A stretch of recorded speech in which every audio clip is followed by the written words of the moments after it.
Every team, every topic, everywhere. This is Believe.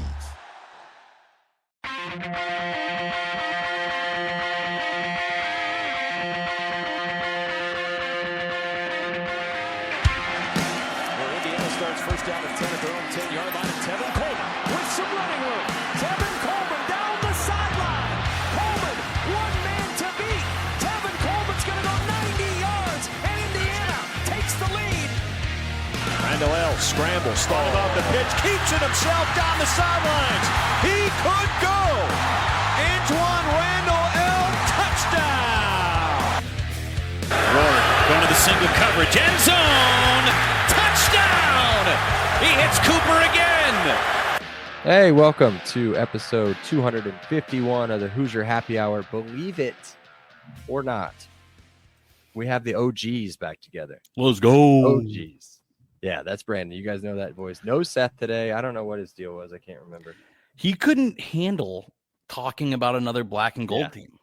Yeah, he couldn't handle Iowa. Yeah, I mean, it's just like, no.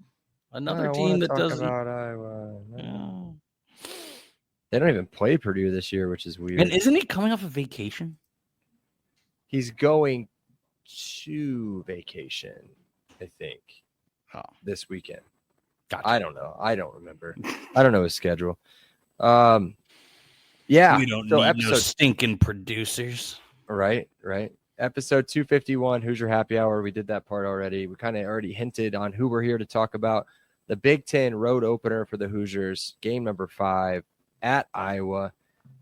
Before we do that, Brandon, you talked a little bit and teased a little bit about maybe doing an episode on recruiting and stadium renovations. Do you still want to do something like that, or do you want to talk some stuff right now? There is one pretty relevant Iowa tie. Crazy timing with this. Let's talk Cash Herrera. Love the name.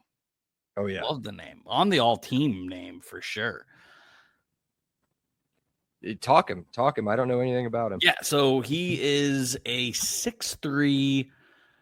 You can't really call him a pocket quarterback, but he's not really a scrambler. He just kind of moves to get players open. Okay. Kind of similar to Rourke, right? Like Rourke was comfortable rolling. That's what this guy is. He's not gonna run. He's not Mendoza. He's not the running quarterbacks that you think of, but he kind of runs to create windows, I guess. Does that make sense? Yeah. As soon as you said that, I didn't think Rourke. I thought NFL, trying to think NFL comparison. Maybe Brock Purdy, kind of how like Brock Purdy's not a runner, but he moves to create windows. I was thinking Stroud. I was thinking CJ Stroud. Yeah. So something like that. Okay. From La Jolla, California. Good spot. So yeah, I mean, again, I think Indiana's done pretty well with California quarterbacks. Mm-hmm. So that's good. And if you look at his offer list, I mean, it's all stacked with P4 teams. And before we even knew he was on the radar, he was a spring riser by Mr. Wiltfong. So maybe a guy who maybe saw his NIL worth go up a little bit, decommitted, and then jumped with a hot team. It kind of came out of nowhere. Like he decommitted last Tuesday, visited last weekend, and then committed yesterday. So no one knew it was coming. It happened fast. And now we got our quarterback. He's somewhere rated, like I think he's highest as like 31, like 31st best quarterback. And then he's as low as 47th. But I mean, I think quarterback rankings are probably about the dumbest rankings in any collegiate sport. Because for me, college quarterbacks is all system based. Yeah. If the staff thinks this quarterback fits what I want to run, then he's going to probably do pretty good. If that guy completely clashes with what you're going to run, I think it could be a little ugly. So that's kind of where he ranks. Kind of big picture in recruiting. We're ranked to 22nd in the country. Wow. We have a top 25 class, and even if you look at the thing that a lot of people want to look at, not at the accumulation of players, but the average star, we're still 29th. So 29th by star average and 22nd overall. Still two top 30 classes, no matter how you cut it. So SIG is rolling. And there's some big names in the next week. You got the wide receiver from Indy somewhere, Guilford. He's committing this Friday. Everyone thinks it's Ohio State, but Ohio State already has like a bazillion receivers. And then there's a monster D tackle, McCaney, committing July 1st. So what, next Tuesday? And everyone kind of like lost their minds. Kobe Cherry, I think everyone will know from Tyler Cherry's brother from Center Grove, committed to Purdue, and Purdue's like, oh, we stole him. Go and look at the D tackles that Indiana already has committed. And then we got McCaney coming up. So unfortunately, you love to keep that Center Grove Cherry pipeline, but exactly. Renovations I haven't been following at all. So if you know anything, I don't follow. Have you seen the new turf? No. So I didn't even know we had new turf. I knew we had practice field turf. We that had, like, got replaced. Stadium Yes, turf. stadium turf didn't see that at all. Is new, and from what I've seen, and I'm trying to double check it. Our buddy, Adam. I think. Adam does a great job of posting some stuff like that. The last picture I saw was, I'm trying to find it here real quick. This is great, great podcasting, but can't find him. But either way, so here's the new field. I think this is the new field. From what I've seen, it's kind of like that alternate turf where you've got kind of a darker green, then lighter green, then darker green, then lighter green, then darker green, all the way across. It looks pretty snazzy from what I'm looking at right now. Yeah, I always like the alternate. It's a nice touch. It's a nice touch. I can't get a full field. I could get a view from the field. I'll send it to you. I think it pops in person better than it pops on TV. Yeah. Well, you know in what? TV, it kind of looks a little video game like. Yes. But in person, it can look really, really good. All right. I just sent it in our group so you could see. The end zones look the same, which is nice. And maybe it's a little bit bigger stretch of Indiana. I can't tell what the other side says. But yeah, the alternating green. Yeah, you can kind of tell. Yeah. Both sides here, this picture. Oh, this other picture you can definitely tell. And it looks like maybe some sponsorship, but I can't tell for sure. Either way. Oh, and then there's some new bleachers that were put in. Maybe in the corner here. I don't know. It looks cool. There's some good stuff. Check out Respectable. What's his tag here? Respectable Adam is what he used to go by. It's like BB something or other. It's B89 Adam. It's at B89 Adam. He's got all the stuff. If you want all the information and all the inside stuff, that guy somehow has got all the hookups. So check his stuff out. Follow him. He's good. Great follow for IU football. So, all right. Let's sneak in. We'll move past that. We'll update people kind of as it goes. I don't know if we want to. Maybe we'll do a recruiting pod at some time. I think we mix that in maybe a bye week or something, because in the world of like decommits and commits, I mean, it's hard to get too pumped for it. So maybe that's a bye week pod or something. That's why even with we have a top 22 class. We got this Cash guy coming. I'm like, is he going to stay? Right. I mean, you already decommitted once. You already decommitted once. So, yeah. All right, let's go right into what we're here really to talk about. The schedule preview, game number 5. That's at Iowa, Saturday, September 27th. It's either at noon, 3:30, or 4. So, have you looked at who's all playing that week? No, I haven't done that. I know that you like to do that. So, let's see. I haven't. So again, just awesome podcasting. It's week 5, right? Yeah.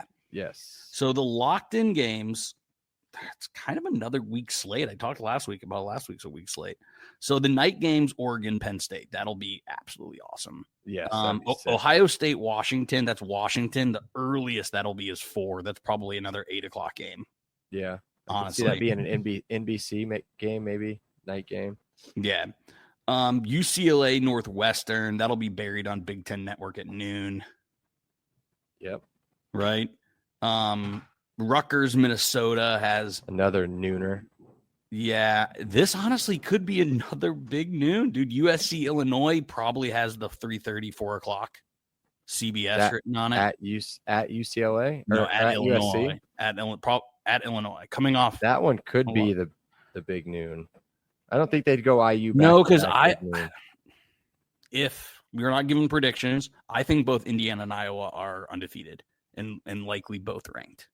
So that's probably a big nooner.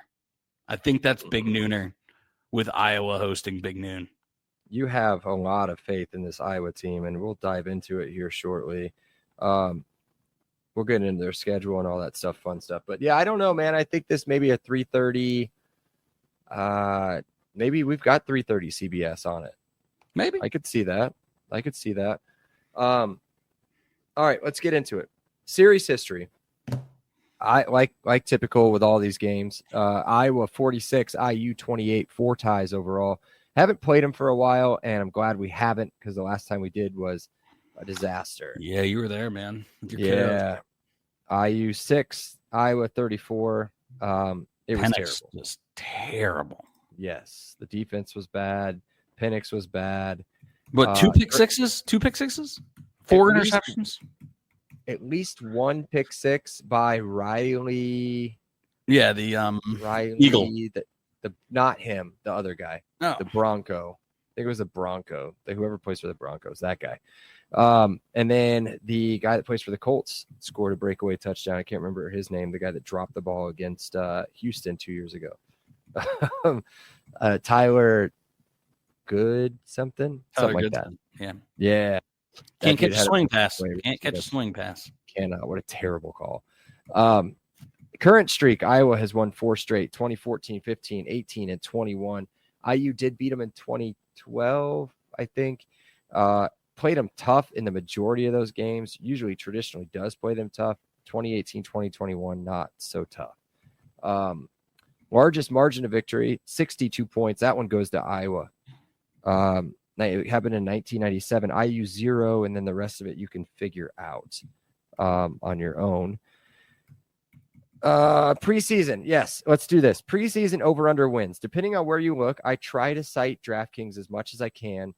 DraftKings has them at 6.5. That's lower than BetMGM and a couple other major betting sites.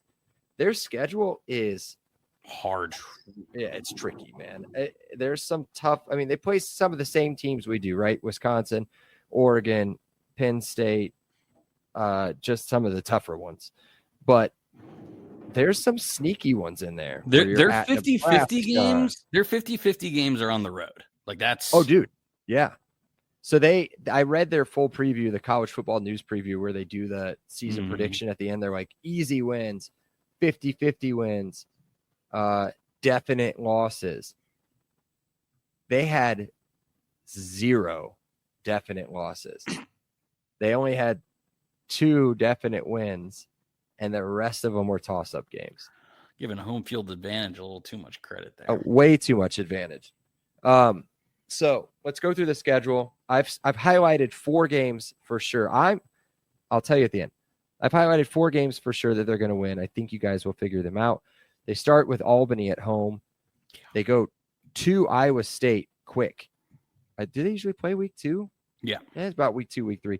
They're at Iowa State. I think Iowa State wins that game. I think Iowa State's preseason ranked top 10, aren't they? They're like up. They're pretty good football team. Then they got UMass at home. That's another win. At Rutgers, that should be a win. And then they go through this stretch of a couple kind of bad teams, but should be tough rivalry games. They've got IU at Wisconsin, Penn State, Minnesota, Oregon, at USC. They can lose all 6 of those games. Minnesota would be the biggest shocker, I think, of the 6. Yeah. But they could lose all 6 of those games. And then they finish at home against Michigan State, I have as a win. And then at Nebraska. Brandon, I honestly have 5 wins total. If you give me Minnesota, I don't see them beating. Well, Iowa State, you can never put a pin like exactly who's going to win that game. It does not matter. Records, how good the other team is. that game's always crazy.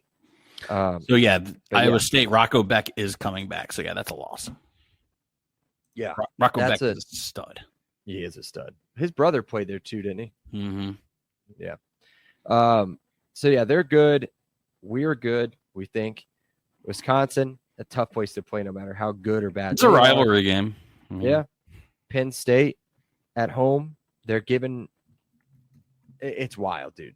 I can't wait to talk about the hometown preview, or what do I call it? Opposing teams' thoughts of the game, because it was so hard to find information about their written previews of their season that were from Iowa people. It's crazy, but I'm hammering the under. The under is at +7 or plus. I think they win 6. 70. I think they win 6.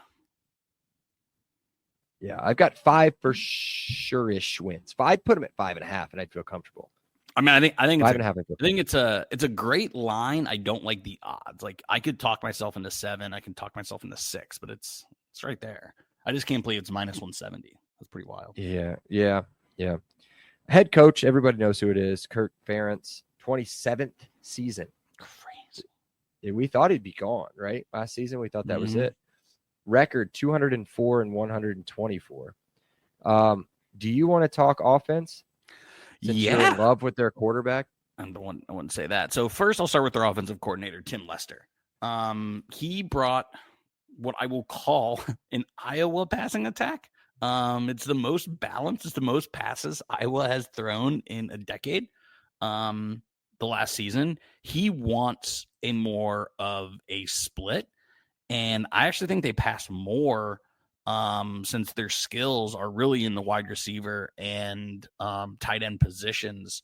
Their starting running back is a redshirt sophomore who really hasn't done much yet. Wait. Let's see. You have him here. The sophomore running back. I did not put his name in there. Yeah. It is Kamari Moulton, redshirt sophomore. Again, hasn't really done much. I think the season kind of hinges on him. But I think the biggest thing, and I'll kind of blur this between offense and defense, is continuity, man. They're not necessarily starters, but the only player, our lads, which I use all the time, is projecting the only new starter on offense is a quarterback. And they will be starting 1, 2, 3, 4, 5, 6, 7. 7 seniors on offense. So there's going to be a lot of continuity with this team. I think maybe a little bit of unproven, but it's Kirk Ferentz. They're almost a lock to win 8 games every year. Here, you and I are sitting saying 6 or 7. They win 8 games and go to a bowl every year. Now they do lose Caleb Johnson. I think that's probably their biggest. He is now the starting running back of the Pittsburgh Steelers. They also lose their starting guard and starting tackle, but their strength in their offense will be their offensive line. They probably got 2 pros coming back in their center and their tackle. So again, I think this is a super interesting offense to see what Tim Lester does in year 2. Does he open it up a little bit with Mark Gronkowski, Jacob Gill, and Seth Anderson? And then not to mention the 2 tight ends, Addison Ostringa and Zach Ortworth. If those aren't 2 Iowa tight end names, I don't know what is. So yeah, I mean, I just think this offense, I think, could be the best Iowa offense in a decade, which is kind of a compliment. Or this offense, like Mark Gronkowski could suck. Kamari Moulton could not be good at all. You wrote on the outline, which was way better. Everyone listening, way better outline. Return to form outline. It's just because I'm here. Yeah. But yeah, you put Jacob Gill and Seth Anderson were nothing to worry about. So that's what I find so interesting about this Iowa offense is you just don't know. You can usually figure out 3 yards in a cloud of dust, Bragg. But what do you think of Mark Gronkowski? No, but so I don't I know that he was kind of on our very early short list, right? As soon as he kind of announced that he was going to the portal, I was like, yeah, he's kind of got it, right? But again, he's coming from an FCS school, granted one of the bigger ones, one of the bigger powerhouse FCS football schools at South Dakota State. And he's coming into the best conference in the country. And he's gonna have to play a massive game week 2 on the road. We'll see what he does. I think he's a good enough quarterback. What did I call him? Like Jimmy Garoppolo dupe, right? Yeah. Like if Jimmy G were allowed to transfer his senior season, like out of Eastern Illinois, he probably would end up somewhere at Iowa and then still somehow kind of make the NFL. But he doesn't have the talent, right? At SDSU, for that level of football, they are going to out recruit. They're going to out athlete the majority of the teams that they play, right? Unless they're playing North Dakota or one of the other major powerhouses, it's usually a very lopsided field. And he's going to show and put up a bunch of stats and look really good, right? He won the Peyton Manning or the Walter Payton Award a couple years ago in 23. I don't know what happened to him last year, but which is the best college football player in the FCS. If you guys don't know what that means, but yeah, his completion percentage tanked. And I'm looking at his stats now. He threw for 68% at 10 yards a clip. Yeah, I mean, that's impressive. And he had a 180 quarterback rating. Last year, he only threw for 61% at 8 yards a clip. 147 is still really it's good. still pretty good. The problem that he's going to run into is that his number one receiver is coming off of a year where he caught the ball 35 times. Yeah. He had 400 yards and 2 touchdowns. The other guy, 14 catches. Those are your number 1 and number 2 receivers. 35 and 14. That's 3 games for Surratt, 2 games for Cooper, right? Like it's nothing. And so you've got those two. Now, granted, the tight ends are always going to worry me. We don't play well against big stud tight ends. We'll see what they turn out to be. I haven't heard much about either one of the players. The running game is going to be iffy. We don't know what that's going to look like. And Gronkowski does not run. No, he's a statue. Exactly. Yes. Yeah. And so, granted, they do have a very good left tackle, and now that's who Kamara is going to have to go up against. But off the other edge, you got to get pressure from there. Can you get pressure from the linebacker position? If they do that, it should be a pretty easy game to hold them back offensively. But their offensive line is as solid as they were. They gave up some sacks. I mean, they didn't protect, who was it? McCarthy? Mm-hmm. JJ McCarthy that well. No, it was McCarthy, was it? Who was there? Cade McNamara. Cade McNamara, that one. They didn't protect Cade McNamara very well. So, and he could move. That guy could scoot. But granted, that guy had some head issues, I think. At some point, that guy was all sorts of in his head towards the end of the season. But let's talk a little bit of their defense if we're done on the offense. Real quick, just a little bit more on Gronkowski, just because of how hard I went on Altmaier. Feel like I'm going to have to go this hard against all quarterbacks. He put up a pretty aggressive or pretty impressive season up until the end. Let me give you his stats in the FCS quarterfinals, where he played Incarnate Word.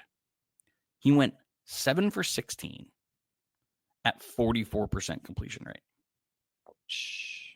Not that's not good. Going to cut it. No, they won. Then they played North Dakota State, which in the FCS is kind of the only team that really matters. 14 for 25, 56%. 1 touchdown, 1 interception for only 200 yards. What's his career interception to touchdown ratio? Is it pretty solid? Do you have that? In the year he won the Walter Payton, it was 6-1. Okay, but traditionally it's about 3.5, 4-1, which is still he does not turn the ball over. Yeah, he doesn't turn the ball over. But yeah, he threw 30 touchdowns and 5 interceptions in his Walter Payton year. That's pretty impressive. Pretty good. Yeah. So, are you done? I'm done with Gronkowski. All right, let's move to their defense. Again, not a whole lot of stuff to talk about on this side. Again, a ton of veterans, not a ton of experience, right? Exactly. Yeah, they lose a couple starters, but every single player that our lads is projecting was there last year. Yeah. Yeah. Now they've got some guys coming in that I read. One guy from, I think, Central Michigan and one from South Dakota State that are going to come in and help on the defensive line. I think if there is an issue, it's at the front and it's at the back. The safeties, linebackers nobody are knows incredible. where they're going to play. Jaden The linebackers Harrell, are very good. Yes. Jaden Harrell's an NFL player. Yeah, very, very good. The corners are okay. The corners aren't terrible. TJ Hall's the good. line itself's not awful, but it's not your traditional Iowa line based on what we've seen from these players. Black ain't there. He's on the Pittsburgh Steelers. Yeah. I mean, dude, I feel like they had multiple defensive linemen drafted like in a row at this last draft. But they've got, Ethan Herkett put up 6.5 sacks last year.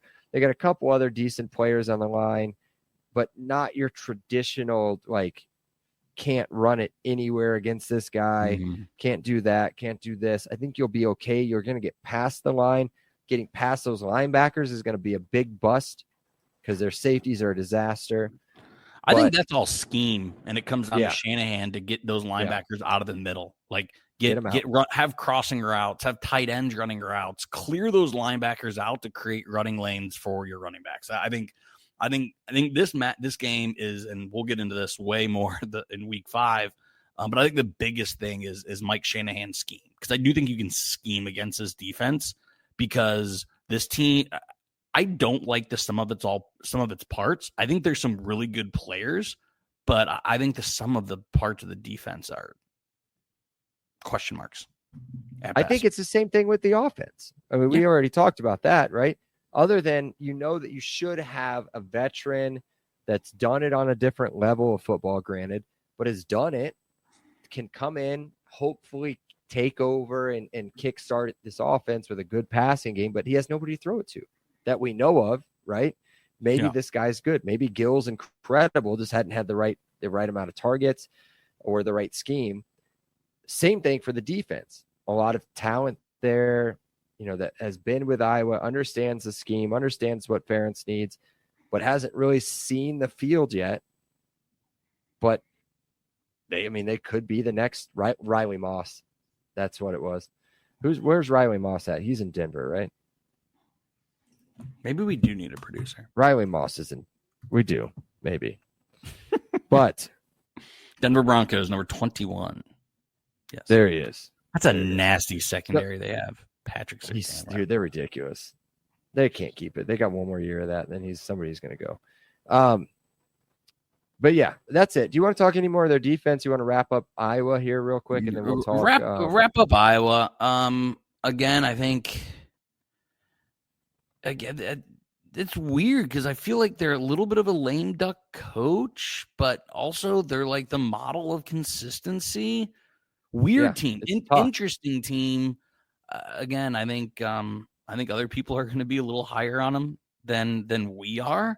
For me, they're a true question mark. I think they're one of the most interesting teams going into the Big Ten because you don't know. There's so much you don't know about this team. Totally agree. And that's pretty much what I said. I was like, it'll be interesting.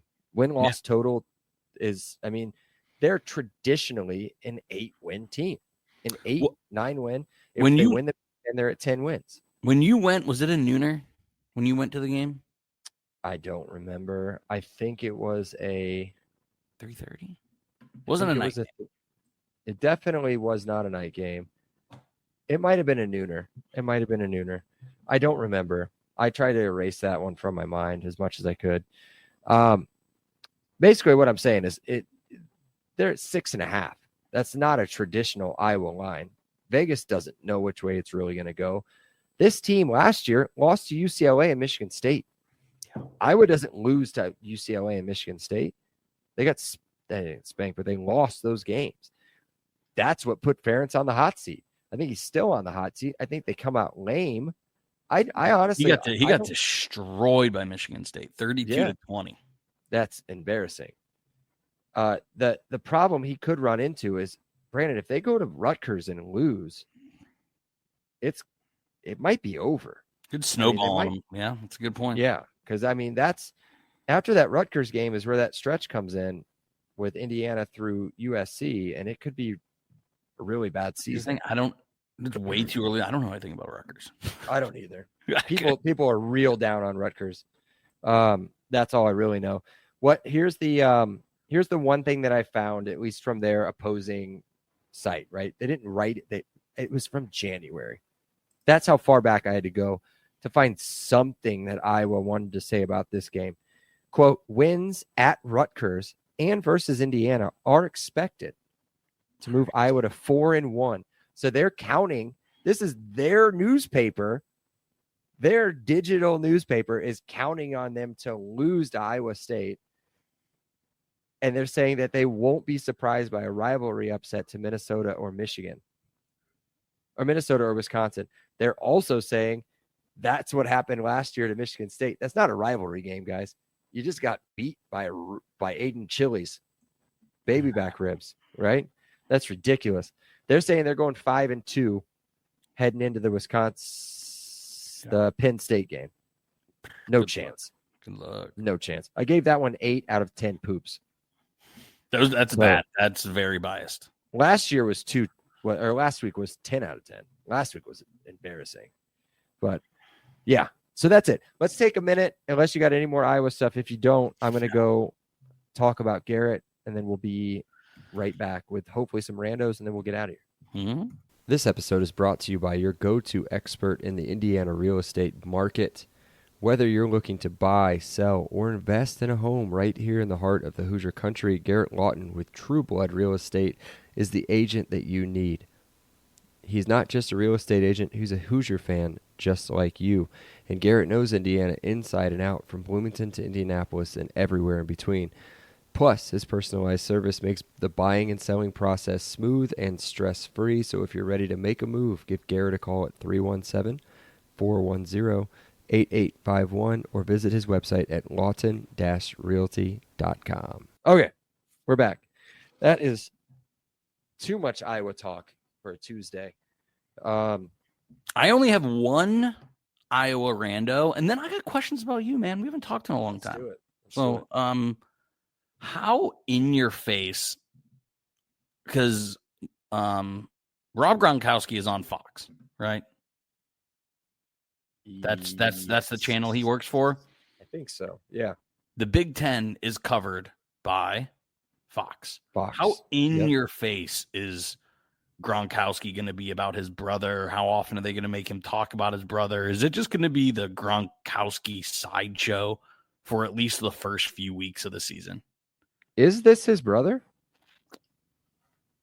I think so. You didn't look it up. Yes. You just assumed because it's a Grob. Okay. It is. Okay. They're brothers. Well, all right. AI overview on Google. Yes. Which is okay. So he's one of 5 brothers. Okay. He is the youngest. Yes. But his last name is Granowski. I think he's I don't know, man. I don't think he's his brother. It is not his brother. It's not his brother. It would have been so much better. I was gonna say, yeah, that would have been great. I don't think you hyped him up enough. He did win 2 national championships in the FCS. Did Gronkowski? Will people make that same mistake as I did? All the time. I thought you were joking in the group chat when you said something about Gronkowski. No, I'm just wrong. I was like, did I wrong? Spell it wrong? Did I forget the K? But look at his images. He kind of looks like it. He does. And by the way, there you go. There's another proof that Google AI is just awful. Don't ever trust that, guys. Sometimes it's right, but sometimes it's wrong. Like this. That's all we were doing. We knew it wasn't his brother. We were just testing out Google AI real quick. But no, to answer your question, no, I don't think that they'll do anything about Gronkowski on this program. Got it. No more Gronkowski or Gronkowski questions from me. Now all about you. So let's talk about it. I think you're coming off the Panthers and the Pacers. Tell the listeners the roller coaster you must have went over in the past week. wanna hear Still it. going, still going through it. It's yesterday, Monday. So the day after the Pacers lose Game 7, I think that's when it really hit and sunk in. You see these videos of TJ McConnell and his mom and TJ and Reggie. I mean, there were some tears that came out. I think that as soon as that game finished, I was asked by a friend, ironically enough, from Iowa, not an Iowa fan, said, hey, if you could pick, would you give up that Panthers Stanley Cup for a Pacers championship? And I said 100 times out of 100.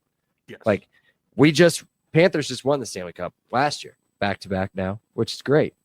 Smoked them in the last game. It was a great way to end the season. But I've been through all of it since I could remember with the Pacers, right? I've been through the bottoms of the bottoms. I've been to battling with Michael Jordan and Patrick Ewing and John Starks and Shaq every year through the 90s and not quite getting there, and then having another really great team and then running into LeBron for 3 years straight and not quite getting there, and finally getting over the hump.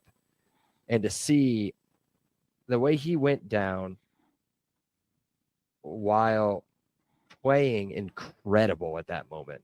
Like, I think he played 7 minutes and had 9 points and was going to dominate that game. And it made a huge difference. And Obi Toppin said it, that it just sucked the life out of him. As opposed to kind of maybe like, all right, guys, we got to go. We got to raise up. We got to go. I did think that just seeing the way he pushed himself through Game 6, thankfully, was a nice, easy coast of a game for the majority of it, letting him get some rest, thinking everything's good. He slips the same way he slipped in, I think it was Game 4 or Game 5. Everybody initially thinking, okay, maybe that's what I thought. I thought, oh, maybe he just did his calf again. He's just down. Then you hear, I think it's is it Mike Breen? Yes. Bang! Yeah. Mike Breen saying he's down, he's injured. You're not even paying attention to the game. Like, he's just doing that. And then the images, man. The images where you can see him scream. Oh, yeah, that broadcast network. Yeah. I was watching the game with my 2 oldest boys, 6 and 5. And they kept asking, why is he hurt? And they, don't worry, they showed the replay about 600 times, and I got to show them. But holy cow, dude. If they were going to lose it in 4, not in 7, not that way. Not where a way where you sit there and you're thinking that just wasn't fair. I mean, just not fair. If it was an even matchup, that game was going to be. Did you see it was the number 1 rated or most watched finals game in 6 years? No, I didn't see that. Was that since the last game? No, 6 years wasn't the last game. 7. No, but everyone going to this playoffs was like, oh, 2 small market teams. This is bad for the NBA. I think it was an incredible series. I think Pacers winning Game 1 was incredibly unlikely. I think the Thunder actually won the series in Game 4. Yeah. I think the statement the Pacers made in Game 6, when everyone, like the world, picked the Thunder to win Game 6, except for Stephen A. Smith. I will always remember that guy. I don't like that guy. Nobody does.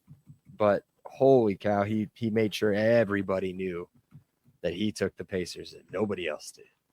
But anyway, I thought it was so much fun. I'm not an NBA guy. I think NBA is maybe my least favorite sport. Yeah, it was mine for a while. I do think it's starting to come back around. I think what you see is with these 2 teams, especially, granted they have one guy that kind of dominates the ball a lot. You see depth. You see not the super team. You know what I mean, right? The super team's dead. That's dead. It's 100% dead. I mean, look, the Celtics, not a super team. No, Right? they built that team. Same thing. We got to talk about the number 0 too. You know about this, right? Yeah, the 0 curse. That's horrible. But I'm holding out a little bit of hope. Maybe we get him back towards the end of the season next year. If Siakam and Mathurin, maybe if Miles Turner decides to actually play basketball again, can show up and maybe carry the team to a mid-East ranking. But I honestly don't expect to see Halliburton back next year. No, I think it's best if they don't. I don't know. But I was going to say, sorry, go ahead. No, Achilles tear. So sorry, this is another rando. Got to be number 1 feared injury for me. Is it that number 1 for you? You're in a little bit better shape than me, so you're not as at risk as I am. I do monitor it. Because I have calf problems anyway. Yeah, see, I don't think I've ever had a calf problem, but I have, like last year, I did have a pretty intense pain back, like on the bottom of my foot. Went to immediately left work and went to an ortho spot and ended up with a bone spur that was caused by keeping the tendon attached to my, it was like they're putting too much stress on it, blah blah blah. This stuff. I was like, what do I do? What do I do? I want to keep my Achilles. Yeah, please, spur it up, right? Yeah, exactly. But no, I think we've been pretty good. I think my biggest fear is an ACL. I think I've been pretty close a few times, more recently than not. I think as we age, we have tendencies to twist body parts that shouldn't. Yes, and especially chasing kids around, that can happen. But yeah, the Achilles is the big one, man. The Achilles is definitely the big one, and then ACL. Anything to keep me from being able to walk or run or do anything like that is a big fear. Yep. So last question I have. What have you and the boys and Chels been doing early summer days? Are you guys in sports leagues, vacations? I went just 8 weeks without talking with you. This is great podcasting. Dude. This is great podcasting, but I'm genuinely curious. Get to know the host. It's been nonstop, just every day there's something on the schedule, right? And so now we're close to you got two boys in youth sports, right? Not right now. They did just finish baseball. Now they're in basketball camp at Fishers High School this week. And then we've just got, it's Spark Week in Fishers. Those of you that know or live in the area know what that means. It's a great parade. It's constant things going on. So tomorrow, I don't know. I'm supposed to golf tomorrow, but there's something else after that. If that happens. You're golfing in this heat. It's going to be bad. It's going to be so bad. I'm sweating podcasting, and I have my ceiling fan on right above me. It's ridiculous. You look a little. And the AC is cranked. Your house might be cold. Your base? Yeah. Are you in your basement? No. Oh, okay. No, the basement that's where I'm going right after this. But no, man, I don't know. Vacations. We got some Michigan stuff coming up. We've got some other small things. We're not really I don't think we're really planning on going anywhere too crazy this summer. But yeah, there's sports, and hell, dude, school starts in a month and a week. Crazy.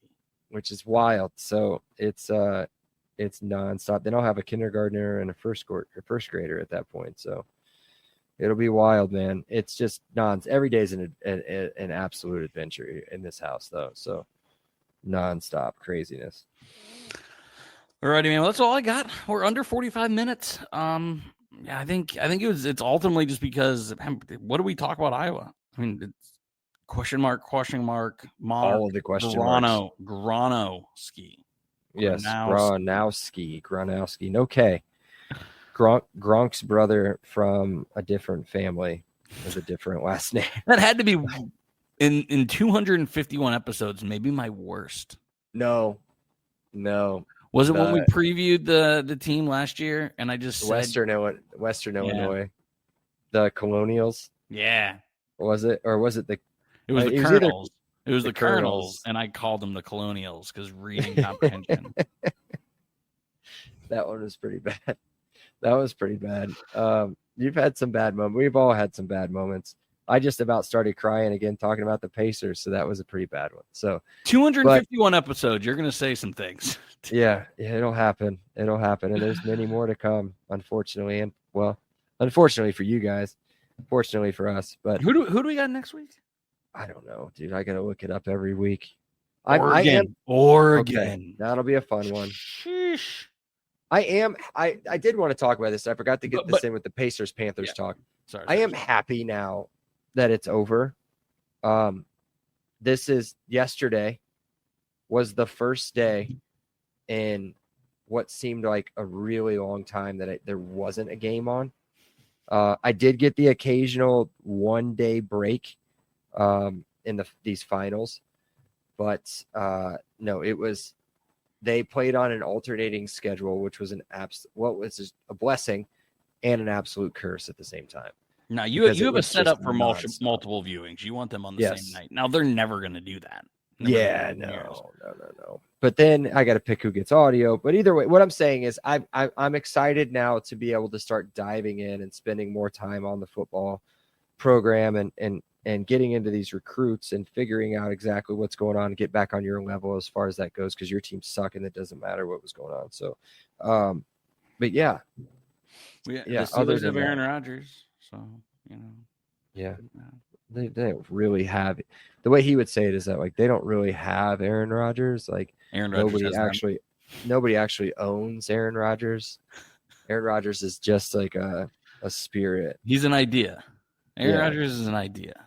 The guy is him and Tomlin are going to last like 2 weeks, I think. Oh, okay. That's enough of that talk. Let's get out of here. It was good chatting with you. We'll obviously see each other at some point here soon enough. And then, that's it. Everybody check out the pod, Twitter, Instagram, all that stuff at Happy Hour IUFB. You guys haven't done this in a while. Review the podcast. Call me out. Call me out when I don't even know the opposing quarterback's name. Yes, but give us 5 stars and then make fun of him. Correct. That's the only way you're allowed to make fun of him directly is to give us 5 stars. Unless you're an Iowa fan, then you can do what those rednecks from Mississippi did and try to ruin that may have been our peak. God, that was awful. That was so bad. All right, let's get out of here. We could talking about ourselves. All right, buddy. See you. If you like the show, please take a moment to rate, review, and subscribe. It really does help the show to grow. Thank you for listening.